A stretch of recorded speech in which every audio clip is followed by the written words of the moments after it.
اور عدم ہو کی ضمیر جائے گی رجوع کی طرف، یعنی یہ رجوع کی گنجائش نہیں ہے مع ذہابہا، جب وہ عین ختم ہو جائے، ہا کی ضمیر عین کی طرف جائے گی۔ ذہاب سے مراد یہ نہیں ہے کہ اس کی دو ٹانگیں ہیں اور وہ چل کر گئی، ذہاب یعنی ختم ہو جانا۔ مثلا میں نے آپ سے جو چیز لی وہ میں نے کھا لی، آپ نے جو مجھ سے پیسے لیے وہ آپ نے خرچ کر لیے۔ وَهُوَ كَذَلِكَ، شہید ثانی فرماتے یہ واقعاً ایسا ہی ہے، یعنی جب عین ختم ہوگی تو رجوع کا حق نہیں ہے۔ وَيَصْدُقُ، اور یہ عدم صدق کرتا ہے۔ کل اگر شفاہی امتحان میں آپ سے لوں یا کوئی اور آپ سے پوچھیں گے یصدق کا فاعل کون ہے، آپ کہیں گے ہوا کی ضمیر ہے جو پلٹ رہی عدم کی طرف، اور یہ عدم صدق کرتی ہے بِتَلَفِ الْعَيْنَيْن، جب دونوں عین تلف ہو جائیں۔ تو جناب مومن صاحب یہ دو عین کون سی ہیں؟ آپ کی جو میری طرف آئی اور میری چیز جو آپ کی طرف آئی۔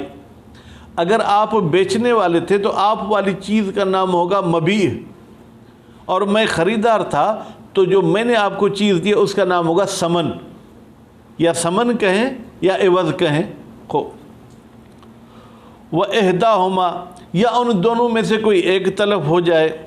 وَبَعْضِ كُلِّ وَاحِدَةٍ مِّنْهُمَا، بیٹا یا دونوں عینیں مکمل ختم نہیں ہوئیں، بعض یعنی ان کا کچھ حصہ ختم ہوا۔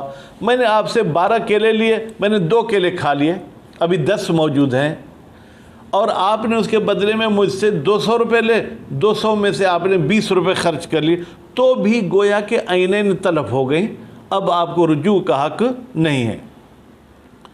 اچھا، وَنَقْلِهَا، خوب، اَنِ مِلْكِهِ، یا بیٹا ایسا ہے کہ میں نے جو آپ کو 200 دیے آپ نے وہ کسی اور کو دے دیے، اور میں نے آپ سے جو کیلے لیے وہ میں نے پھر اپنے جو ہے کیا ہے بیٹے کو دے دیے۔ وہ نقل کر دی ہے، چیز موجود ہے لیکن میرے پاس نہیں ہے، اور جو آپ نے مجھ سے لی وہ آپ کے پاس نہیں ہے۔ کہتی ہے نقل عین بھی ایسے ہے گویا کہ عین تلف ہو گئی، ابھی رجوع کا ہمیں حق نہیں ہے۔ وہ بِتَغْیِیرِہَا، اچھا وہ عین جو ہم نے ایک دوسرے کو دی ہے وہ بیٹا ختم بھی نہیں ہوئی، وہ کہیں نقل بھی نہیں، اس میں ہم نے تبدیلی کر دی۔ کیسے؟ کَطِحْنِ الْحِنْطَةِ، میں نے آپ کو گندم دی تھی، اناج دیا تھا، آپ نے اس کا آٹا پسوا لیا، تبدیلی کر لیا، اس میں ختم نہیں ہوئی۔ کہتے ہیں یہ تبدیلی بھی ایسے ہے جیسے کہ ختم ہو گئی، اب اس تبدیلی کے بعد بھی رجوع نہیں کر سکتے۔ فَإِنَّ عَيْنَ الْمُنْتَقَلَةِ، منتقلہ نہیں پڑھیں گے بیٹا، منتقلہ، بتحقیق وہ عین جو نقل کی گئی تھی غیر باقیۃ، وہ ابھی باقی نہیں ہے۔ میں نے آپ کو اناج دیا تھا، آٹا نہیں دیا تھا، مع احتمال العدم، احتمال ہے کہ تبدیلی سے ہم عدم کے قائل ہوں۔ عدم کا مطلب کیا ہے؟ ہم کہیں کہ بھائی عین ختم نہیں ہوئی، عین موجود ہے، شکل اس کی تبدیل ہو گئی ہے تو عین موجود ہے، لہذا رجوع کرنا چاہے تو رجوع کر سکتے ہیں۔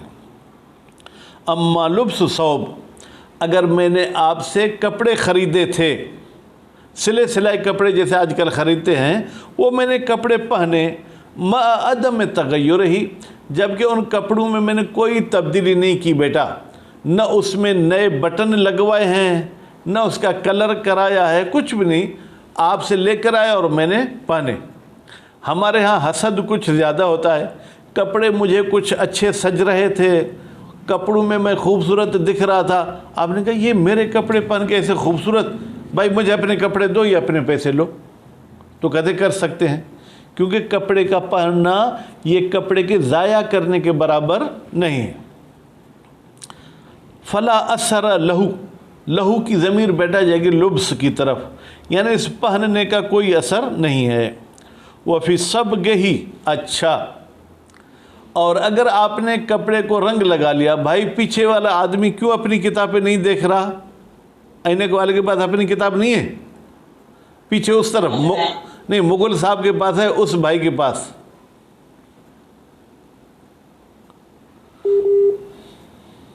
خوب، لگتا ہے اب آپ لوگوں کی آواز کٹ گئی۔ اچھا، فرماتے ہیں کہ اگر اس کپڑے کو استنجا کے رنگ کروایا تھا، وَكَسْرِهِ، یا وہ دردی سے جا کے کٹوا لیے تھے، وہ تفصیل ہی، یا وہ کپڑے پہلے بند تھے اس نے تھیلی سے نکال کے کھول لیے، وہ خیاطت ہی، اور ان کپڑوں کی سلائی کرا لی، وہ نحو ذالک، اس قسم کی اور جو ہے تبدیلیاں اس نے کرا لی.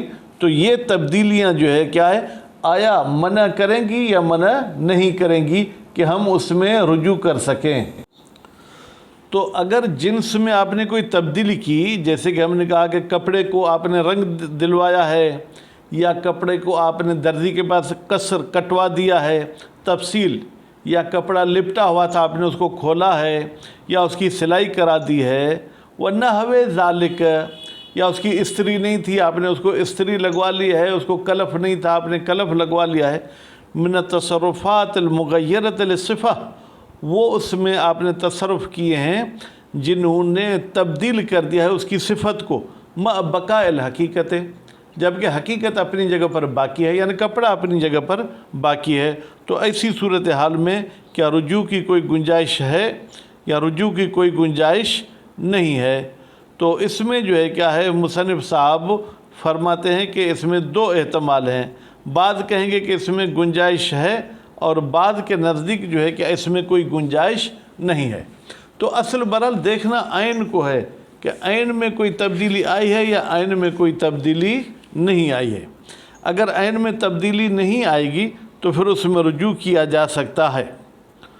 خوب، اس کے بعد پھر فرماتے ہیں کہ وَعَلَى تَقْدِيرِ رُجُوعِ فِي الْعَيْنِ، جب ہم فرض کر لیں کہ آپ عین میں رجوع کر سکتے ہیں، وَقَدْ اسْتَعْمَلَهَا، جبکہ اس عین کو استعمال کیا ہے، من اس شخص نے، انتقلت، وہ عین منتقل ہوئی ہے، الیہ اس شخص کی طرف، یأخذها بغیر اجرت، اب کیا آپ اسے اجرت لے سکتے ہیں کہ 2 دن آپ نے کپڑے پہنے ہیں، ان کے مجھے پیسے دو؟ کہتے نہیں، اجرت کس چیز کی؟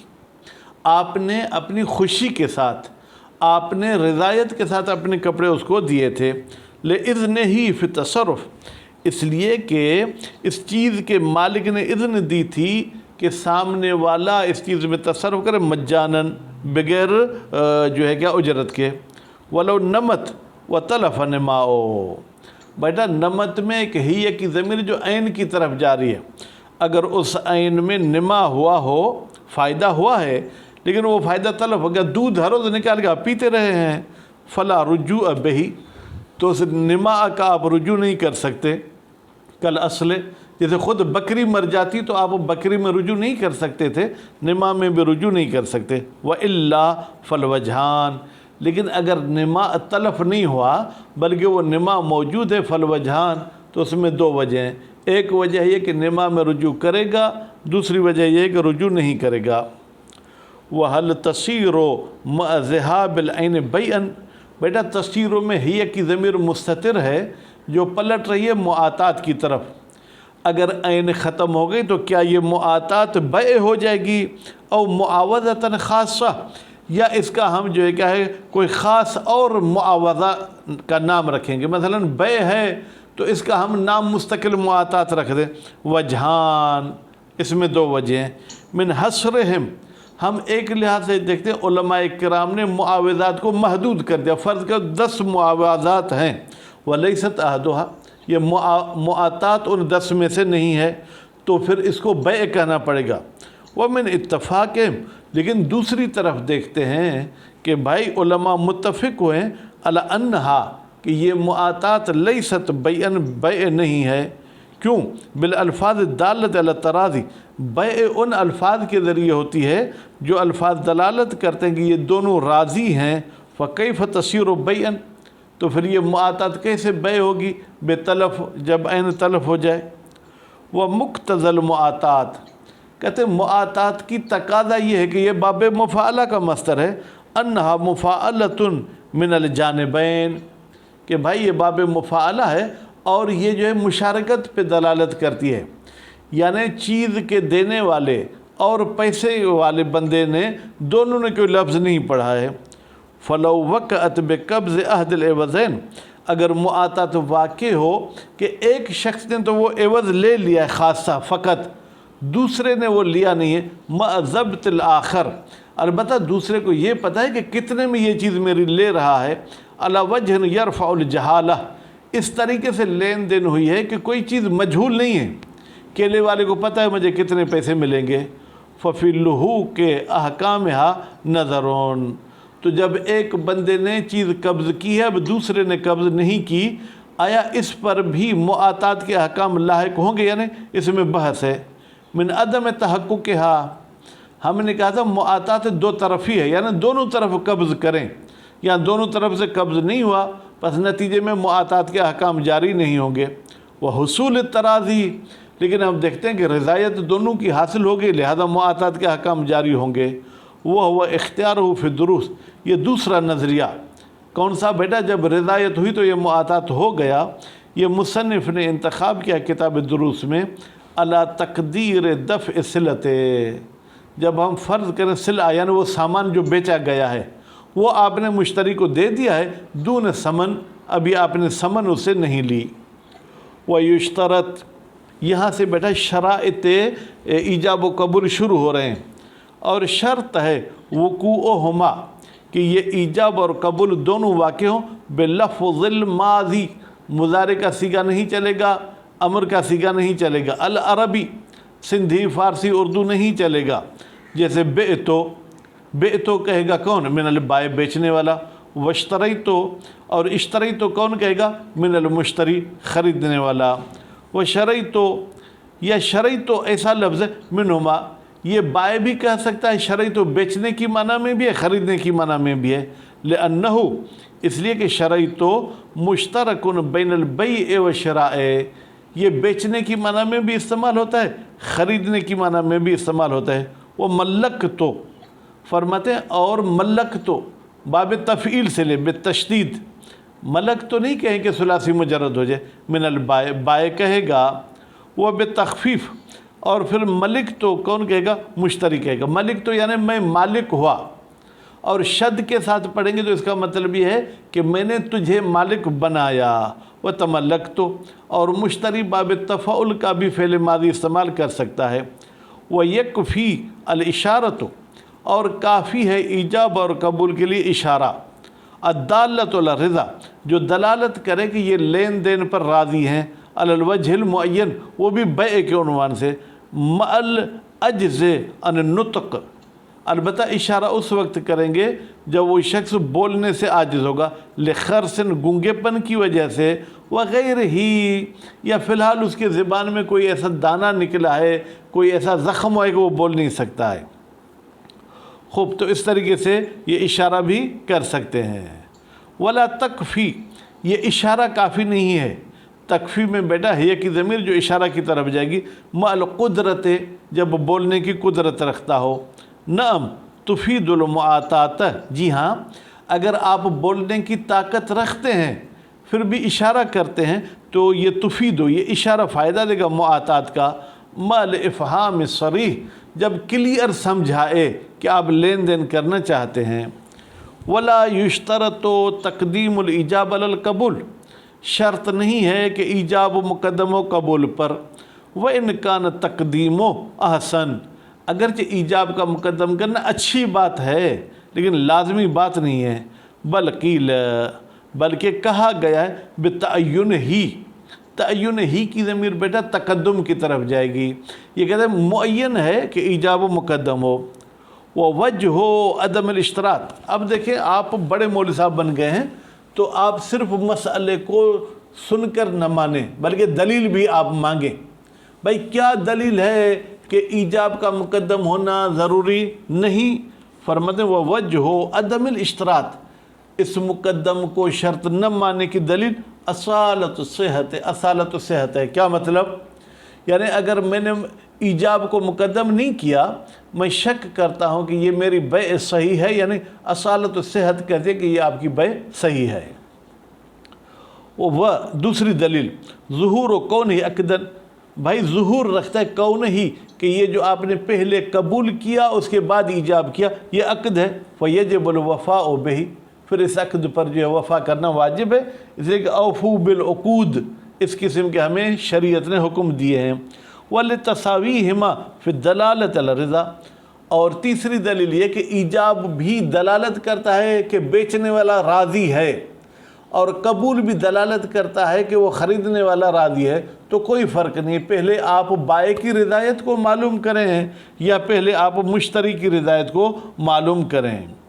وہ تساوی المالکین، چوتھی دلیل، بھائی بیچنے والا اپنی چیز دینے میں اختیار رکھتا ہے، خریدنے والا اپنے پیسے دینے میں اختیار رکھتا ہے۔ وہ تساوی المالکین، دونوں مالک، بیچنے والا چیز کا مالک، خریدنے والا پیسے کا مالک، دونوں مساوی ہیں فی نقل ما یملکہ الی الآخر، کہ وہ منتقل کریں اس چیز کو جس کے وہ مالک ہیں دوسرے کی طرف۔ وہ وجہ تعیین، اب چلتے ہیں دوسرے علماء کی طرف جو کہتے ہیں معین ہے کہ ایجاب مقدم ہو۔ ان کی دلیل کیا ہے؟ کہتے ہیں شک کو فی ترتب الحکم، بھائی ہمیں شک ہوتا ہے کہ بیع والا حکم مترتب ہوگا مع تأخر ہی، جب ایجاب مؤخر ہو اور قبول مقدم ہو۔ وہ مخالفت للاصل، اور دوسری دلیل یہ کہ ایجاب کو مؤخر کرنا یہ اصل کے خلاف ہے، اصل قانون یہ ہے کہ ایجاب مقدم ہونا چاہیے۔ اور تیسری دلیل ولدلالت مفہوم القبول، بھائی جب بھی آپ کہتے ہیں میں نے قبول کیا، اس کا مطلب ہے کہ اس سے پہلے کوئی چیز واقع ہوئی ہے، پس پہلے ایجاب ہوگا تو آپ قبول کریں گے۔ علی ترتب علی الایجاب، کہ یہ قبول مترتب ہے ایجاب پر، کیوں؟ لأنہ، اس لیے کہ یہ قبول رضن، یہ راضی ہونا ہے بہی اس ایجاب پر۔ وہ من ہو، کہتے ہیں یہ جو ہم نے دلیل دی ہے کہ ایجاب مقدم ہونا چاہیے، یظہر، ظاہر ہوتا ہے وجہ الحسن، کہ بھائی کیوں اچھی بات ہے کہ ایجاب مقدم ہونا چاہیے۔ وہ محل الخلاف، کہتے ہیں یہ جو ہم اختلاف کر رہے ہیں کہ آیا ایجاب مقدم ہو یا قبول، یہ اس صورت میں ہے ما لو وقع القبول بلفظ اشتریتو، اگر قبول کو آپ اشتریتو کے ساتھ کہیں، کما ذکرہ، جیسے کہ مصنف نے ذکر کیا، او ابتعتو، یا ابتعتو کے ساتھ کہیں، یا تملکتو کے ساتھ کہیں، لا بقبلتو و شبہو، لیکن قبلتو یا شبیہ ہے قبلتو، مثلا رضیتو میں راضی ہوا، اس میں ہمارا اختلاف نہیں ہے۔ کیوں بھائی؟ اس لیے کہ قبلتو تو ہمیشہ ایجاب کے بعد ہوگا، وہ ایجاب سے پہلے نہیں ہو سکتا ہے۔ وَإِنْ أَضَافَ إِلَيْهِ بَاقِيَ الْأَرْكَانِ، اگرچہ یہ شخص اضافہ کرتا ہے اس قبول کی طرف دوسرے ارکان کو، مثلا قبل تو 100 روپے میں کہ میں آپ سے کیلے لے رہا ہوں، لأنه صریح، اس لیے کہ یہ قبل تو صراحت رکھتا ہے فی البناء علی امر، کہ بھائی آپ بنا رکھ رہے ہیں ایک ایسی چیز پر لم یکن، جو ابھی واقع نہیں ہوئی۔ پس برادران، آپ سے اگر کوئی پوچھے کہ ایجاب پر قبلتو کو مقدم کر سکتے، آپ کہیں گے قبلتو رضیتو کو مقدم نہیں کر سکتے، لیکن ملکتو، تملکتو، اس قسم کے الفاظ میں اختلاف ہے کہ آیا وہ ایجاب پر مقدم ہو سکتے ہیں یا ایجاب پر مقدم نہیں ہو سکتے ہیں۔ وصلی اللہ علی محمد و آل محمد۔